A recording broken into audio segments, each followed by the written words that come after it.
দেখতেই পাচ্ছেন এখানে রাস্তার মাঝে দুটো মানুষকে নৃশংসভাবে খুন করা হয়েছে, কিন্তু কে বা কারা খুন করলো এখানকার স্থানীয় বাসিন্দারা কিছু বলতে পারছে না।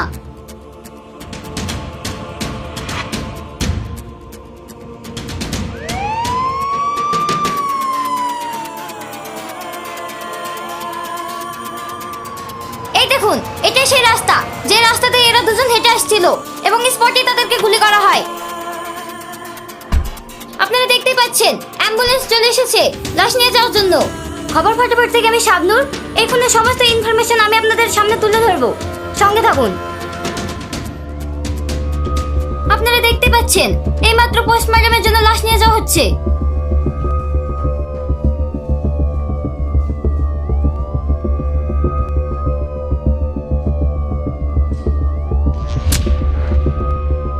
আমরা এখন কথা বলবো এই কেসে যে তদন্তে আছে সেই অফিসারের সঙ্গে।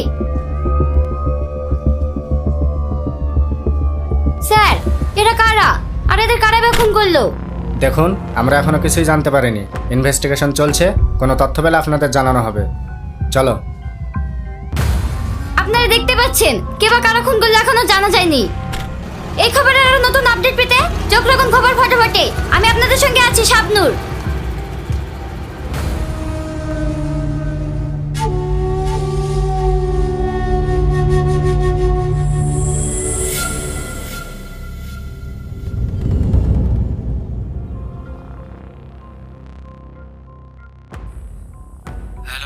হ্যালো দাদা, আমাদের দলের দুটো লোককে আবার মেরে দিয়েছে। দাদা, আমাদের খুব ভয় করছে, এখন কি করব? শোন, আজ সন্ধ্যার সময় জগাইপুর বাগানে রেডি হয়ে থাকবি।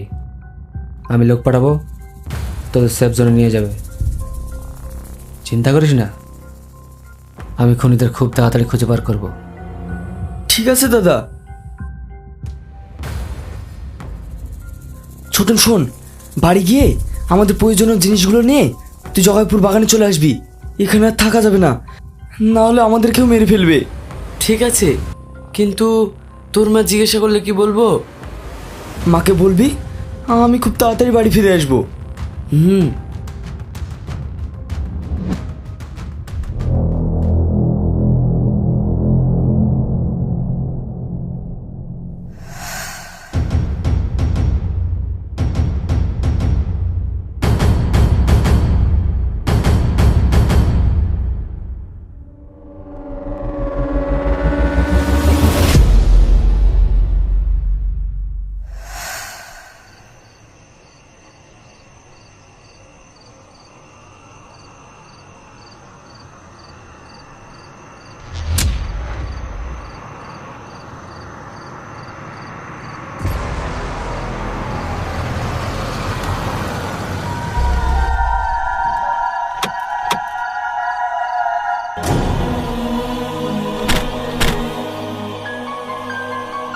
এই কারা তোমরা? আমরা কারা সেটা তোকে জানতে হবে না। তোর সাথে আর একজন ছিল, সে কোথায়? ওই ধর রাখে।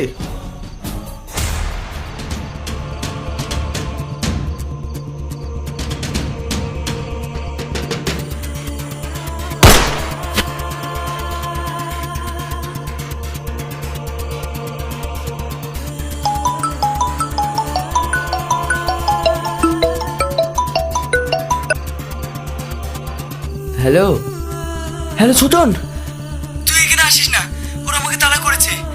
আমাকে ওরা মেরে ফেলবে। Hello Salim, hello.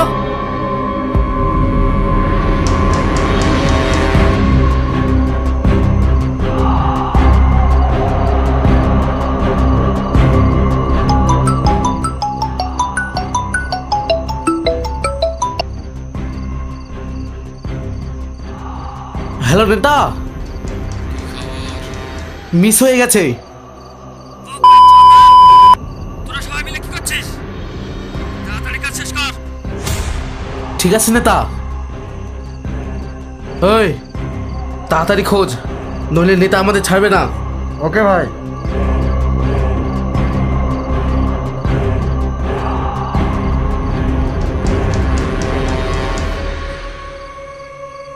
তাহলে নেতা আমাদের সব বন্ধুকে মেরেছে।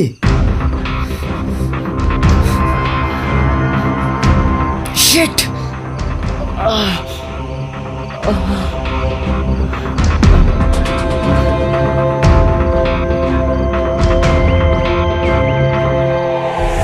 ছোটন! সেলিম?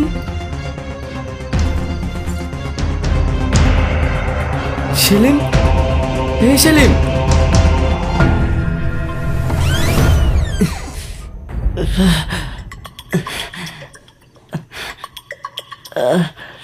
বস।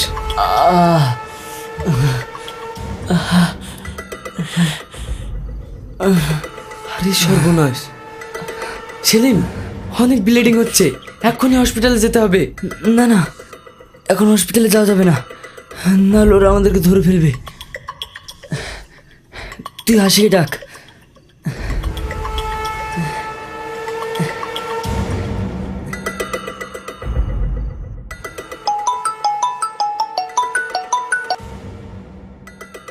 হ্যালো, হাসি, সেলিমের গুলি লেগেছে, তুমি তাড়াতাড়ি আসো। হ্যাঁ?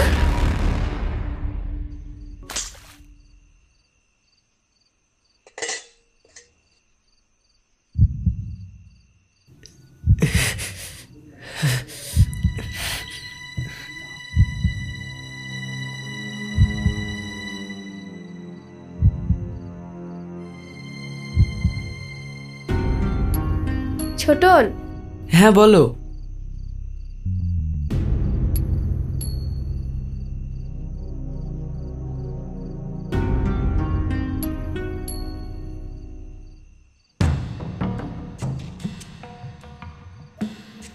এই নাও, এই ওষুধগুলো তাড়াতাড়ি নিয়ে এসো, না হলে ও যন্ত্রণায় থাকতে পারবে না। আচ্ছা ঠিক আছে।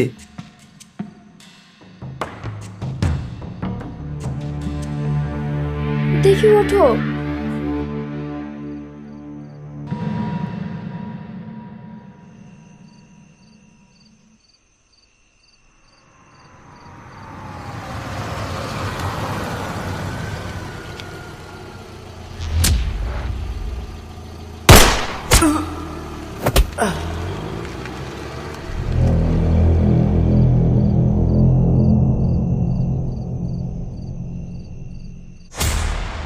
না! কি হলো সেলিম? ছোটনকে ওরা মেরে দিয়েছে। হ্যাঁ? কি বলছো? ছোটনকে মেরে ফেলেছে? ওরা তোমার এক এক করে সব বন্ধুকে মেরে ফেললো, এখন তোমাকেও মেরে ফেলবে।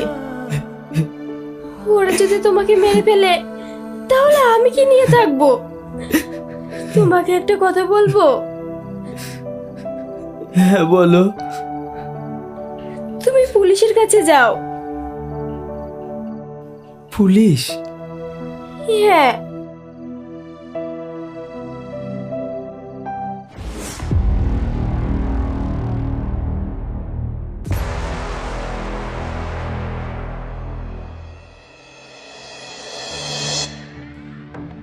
তুমি যা বলছো সব ভেবেচিন্তে বলছো তো? হুম। সমস্ত খুন তাহলে নেতাই করেছে? হ্যাঁ স্যার। কিন্তু কেন? তাহলে শুনুন।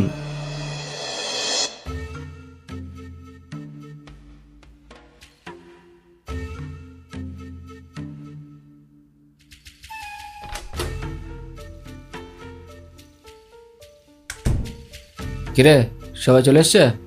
হ্যাঁ দাদা।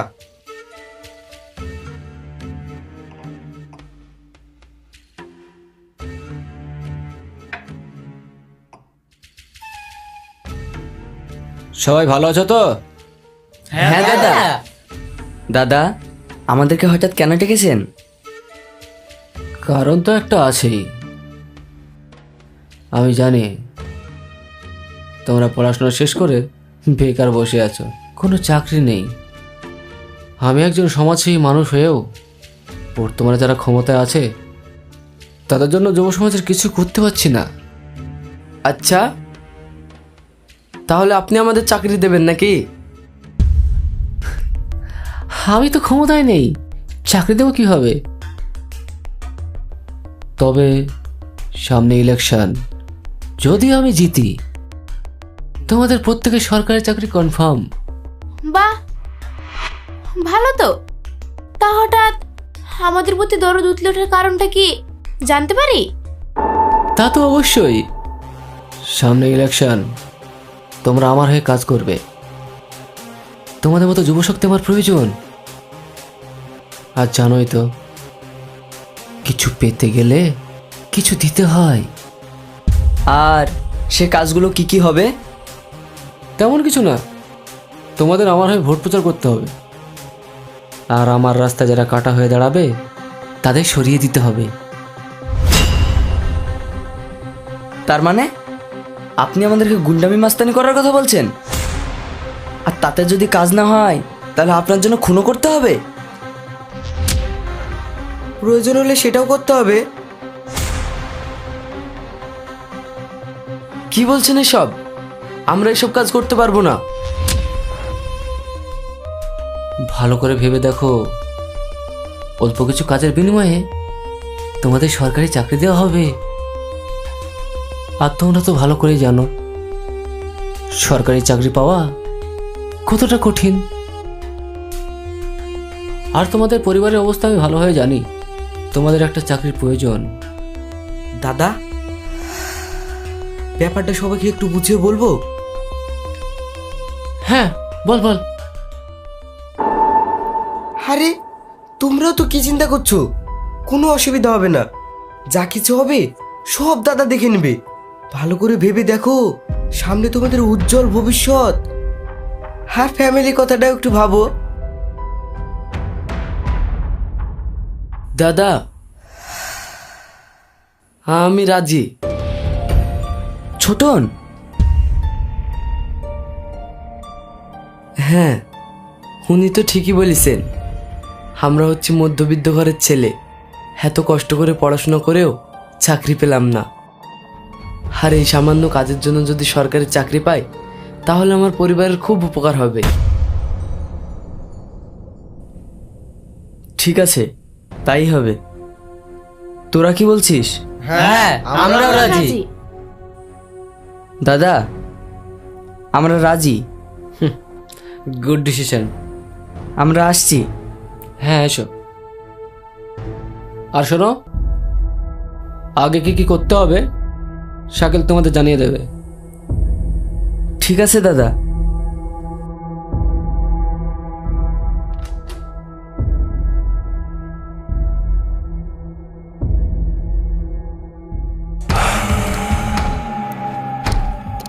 শাকিল, কেমন দিলাম?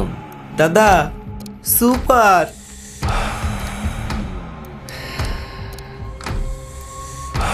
খেলা তো এবার হবে।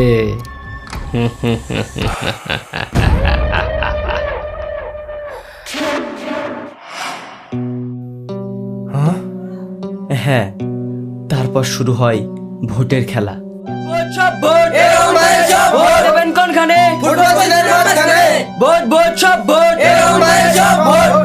যুব সমাজকে এগিয়ে রাখতে সিএমএস মনোনীত প্রার্থী এ রহমান ভাইকে ভোট দিন, ভোট দিন, ভোট দিন, ভোট দিন। ভোট দেবেন কোনখানে? চিহ্নের মাঝখানে।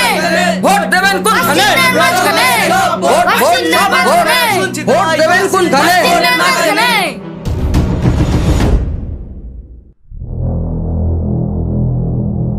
এই, মার শালাদেরকে! এই, মার ওদেরকে!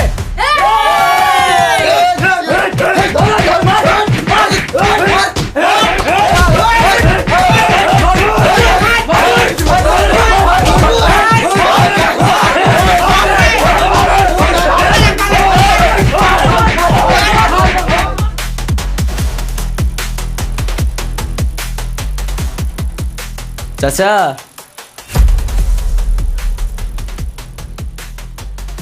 ভালো আছেন?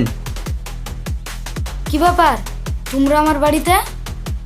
হ্যাঁ চাচা, ভোটটা এবার দাদাকে দিয়েন। না না, আমি সব দাদা ফাদাকে ভোট দিতে পারবো না। যাকে দেওয়ার ঠিক দিয়ে দিব। আরে কেন পারবেন না?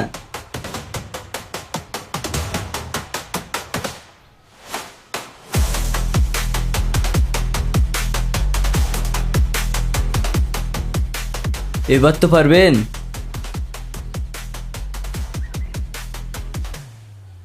হ্যাঁ হ্যাঁ পারবো। কোথায় দিতে হবে? এই যে 2 নম্বরে, রহমান ভাই।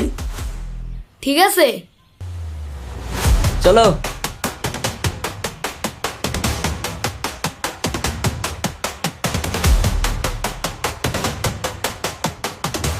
চাচা, ও চাচা, বাড়িতে আছেন?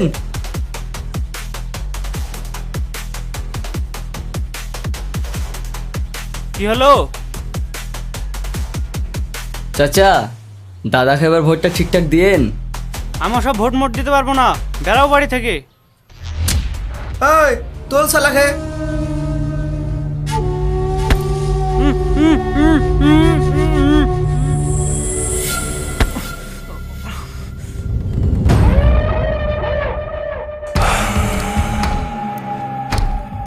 শালা, ভোট যখন দিবি না, যা উপরে চলে যা।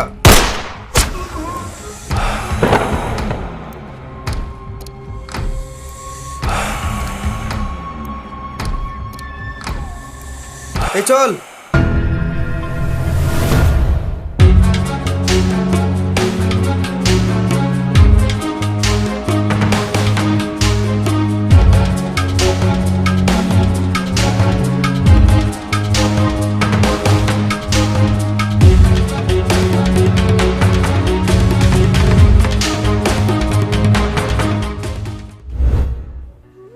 এইভাবে নেতা ভোটে জিতে যায়।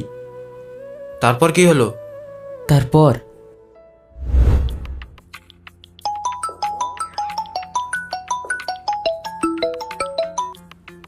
হ্যালো, আজ বিকেল 4টার সময় কিষাণ মালির একটা মিটিং আছে, তাই দাদাকে আসার জন্য রিকোয়েস্ট করছিলাম। ঠিক আছে, আমি দাদাকে বলছি। দাদা, আজকে বিকেল 5টার সময় কিষাণ মান্ডির মিটিংটা ফিক্স করে দেবো? 5টার সময়? হ্যাঁ বলে দে। ঠিক আছে, দাদা যাবে।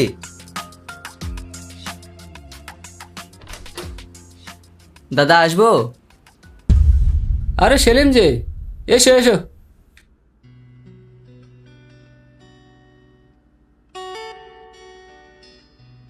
বলো। বলছিলাম দাদা, ভোটে তো আমরা জিতে গেছি, এবার যদি আমাদের ব্যবস্থাটা করে দিতেন। আরে টেনশন নিচ্ছ কেন, আমি আছি তো। জাস্ট আর 1 মাস ওয়েট করো, তোমাদের কাজ হয়ে যাবে। ঠিক আছে দাদা।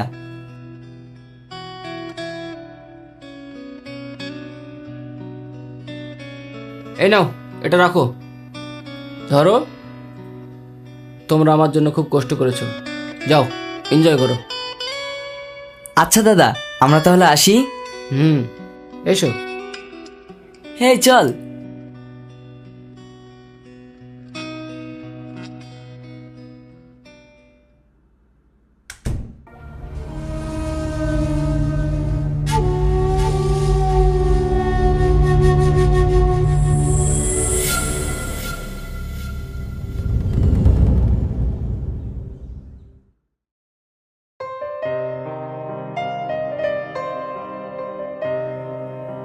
হাসি,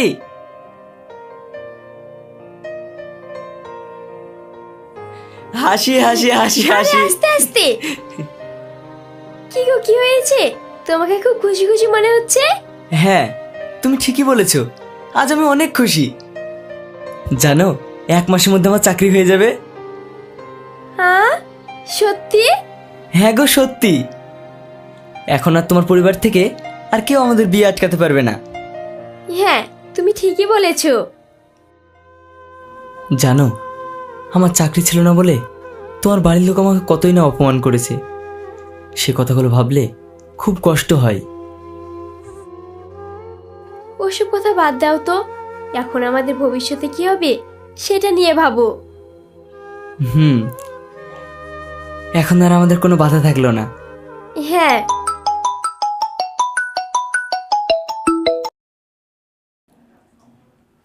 হ্যাঁ বল। কই রে, তাড়াতাড়ি আয়। কোথায়? কেন রে, ভুলে গেছিস? আজ না আমাদের পার্টি করার কথা, আমরা সবাই চলে এসেছি, একমাত্র তুই বাকি আছিস। তাড়াতাড়ি আয়।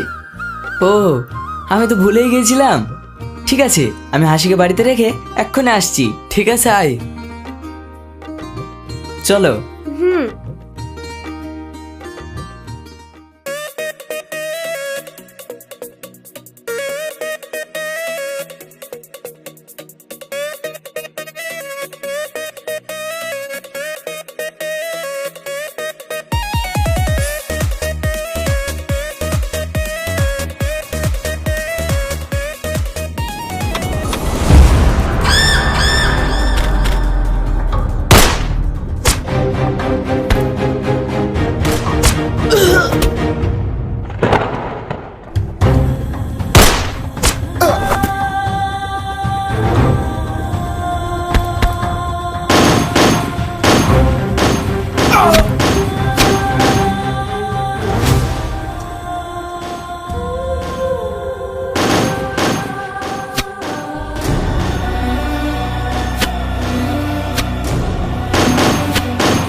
সেলিম,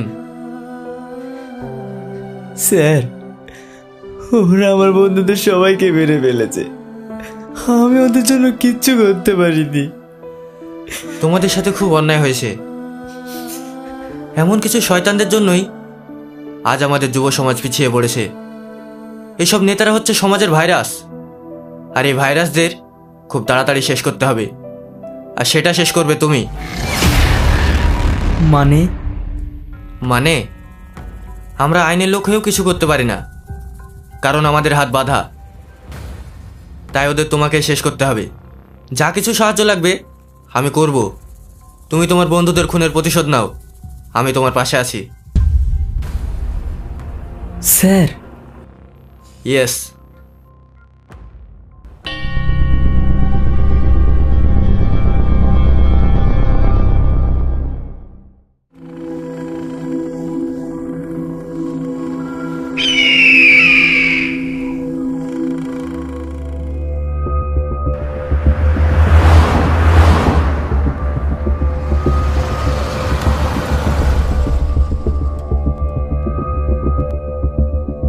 কি হলো? স্যার আপনি বসেন, আমি দেখছি।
এই কে কে ওখানে?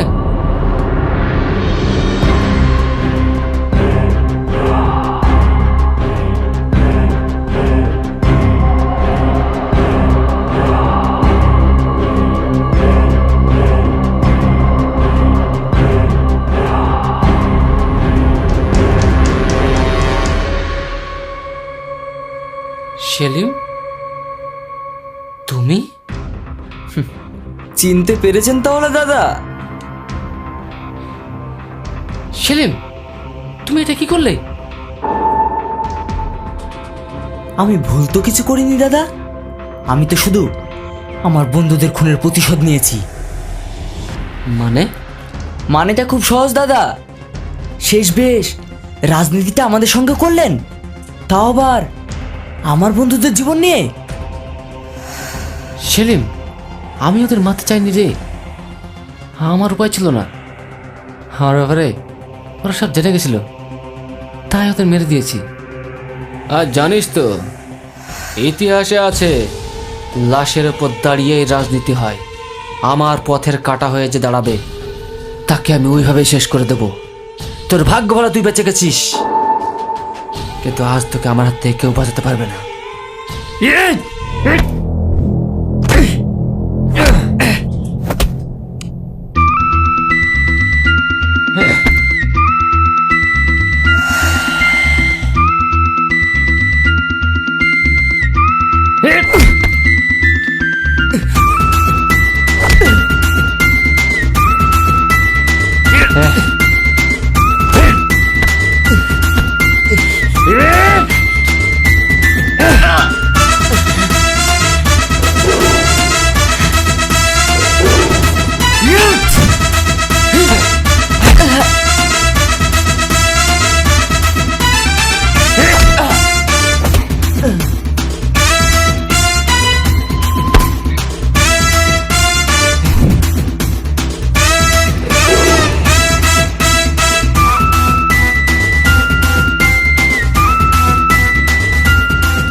যা, এবার উপরে গিয়ে রাজনীতি কর।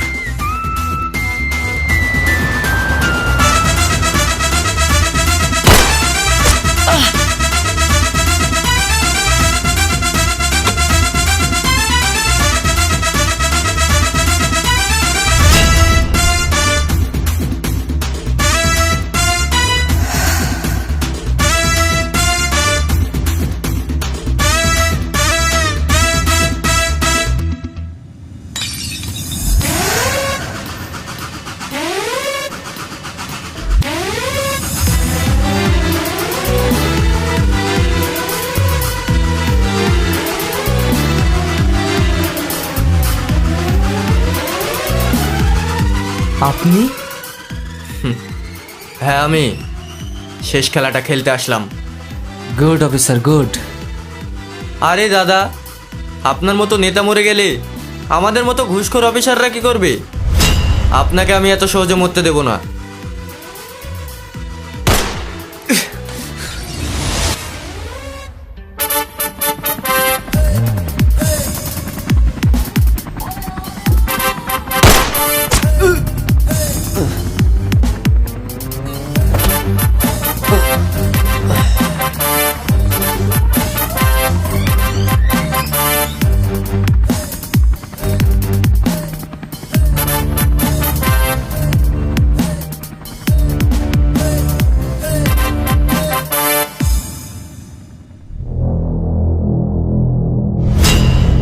সেলিম, আমাকে মারিস না। শোন, তুই আমাকে ছেড়ে দে, তোকে আমি আইনের হাত থেকে বাঁচাবো। তুই নেতা খুন করেছিস, তোর কোনো কেস হবে না। আমাদের সমাজকে নষ্ট করার পেছনে কিছু শয়তান নেতারা আছে, আর তাদেরকে সাহায্য করার জন্য তোদের মতো ঘুষখোর বেঈমান শয়তান পুলিশরাও আছে। তাই তোদের মতো পুলিশ নামে কলঙ্ককে বাঁচিয়ে রেখে কোনো লাভ নেই। তোরা বেঁচে থাকলে সমাজের ক্ষতি। আর শোন, তুই মরে গেলে আর কোনো সাক্ষী থাকবে না, তাহলে আমার নামে কেস কি করে হবে? যা, উপরে তোর জন্য তোর সাথীরা অপেক্ষা করছে।